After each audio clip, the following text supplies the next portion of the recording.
And one of the things that you talk about in your book is about, you say that treating women like men is equivalent to treating men, and it's not equivalent to treating men and women equally.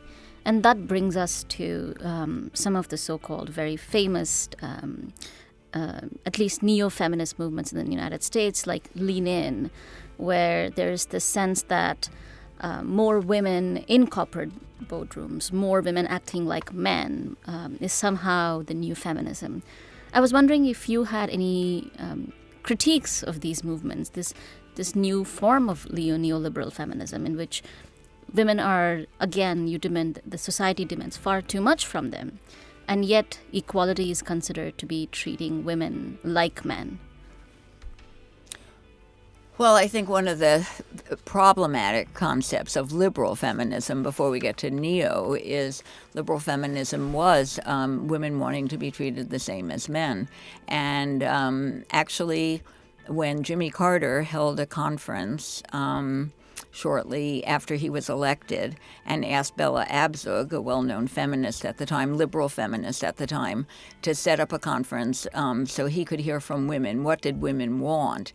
And I was actually invited by Bella to come to that conference. At that time, I was pretty well known as a socialist feminist, and I said, I don't really think I belong at this conference. Whereas other women who worked with me said, oh, Zillah, go and do this. And I remember saying, I talk to Marxists all the time about why they need to be feminists. I don't talk to liberals or bourgeois thinkers, people, and ask them to be feminists. And so they said, well, try it. So that actually became the book, The Radical Future of Liberal Feminism. And in that struggle for myself, I still remember I'm a runner, and I would go out on runs just trying to think like, okay, so how could I start this conversation? And so I came up with a brilliant idea. And it was to get up in front of all these women and say, you say that you want to be equal to men, and I want to know which men. Do you mean the man who is rich, the man who works in a coal mine? Do you mean a black man who can't, get a good school for his son or daughter? I mean, which man? And then I said, so if I have you here thinking this way, then here, this is what I'd like to say to you. And then I moved into not a rejection of liberal feminism, because I think some of its initial core is important in order to then radicalize it, and to radicalize it so that it becomes applicable to anyone and everyone, across gender lines, sexual lines, racial lines, class lines. And I must say, in my own lifetime, I've included more and more people consciously in that construction.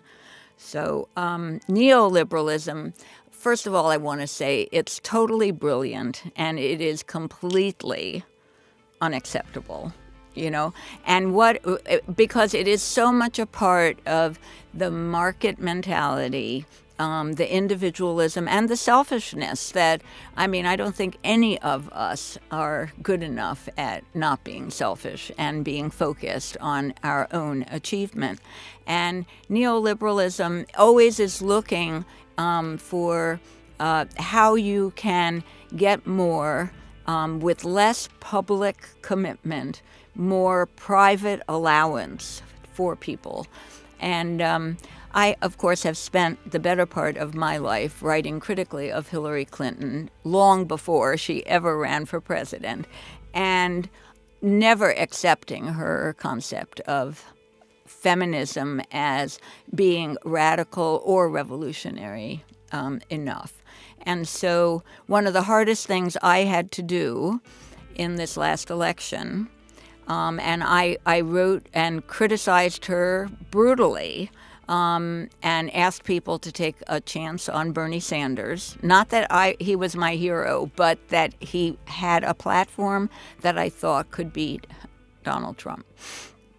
And in that process, when Hillary got the nomination, I actually mobilized to for people to vote for her. And it was really one of the harder things I've ever done, because it really did say to me how narrowed my choices were. I hadn't changed my mind, but I did feel like whatever more damage a Republican,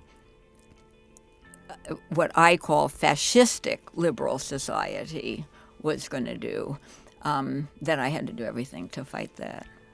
But I think that, I hope that we, that the Democratic Party has learned that this moment really calls for strategic and drastic radicalism. And I kind of wanted to go back in some of the points that Sure. you raised. What do you think would be the three, I'm sure there are much more, but Yeah. three key problems or critique of a certain kind of liberal white feminism within the United States, especially the kind of feminism that Hillary Clinton and Sheryl Sandberg and many come to now represent, and sell to the much larger public as if this is your feminism. So that would be, it would be great if you could kind of tell us.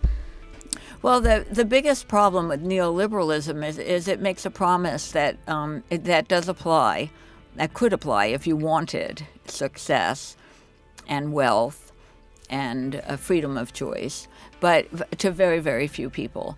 And I think if we just go back to Adam Smith and his concept, in Wealth of Nations, he says capitalism is a race of life. And even with my students, I used to always say to them, okay, so how many people win a race? One. How many people lose it? Everybody else, So, and I said, and now we're living with new technologies that let you win a race by like half of a millisecond, So just use that as your methodology of we need a different modality here.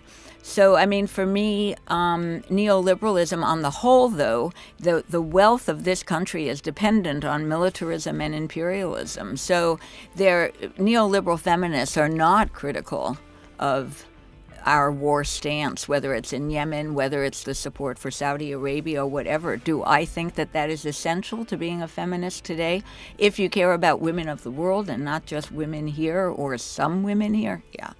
So, and then, so I mean, so then really neoliberalism becomes an implicit nationalism. Hello, Trump. I mean, the idea of this nation first. So, although I would, the new globalism definitely denies the new nationalism.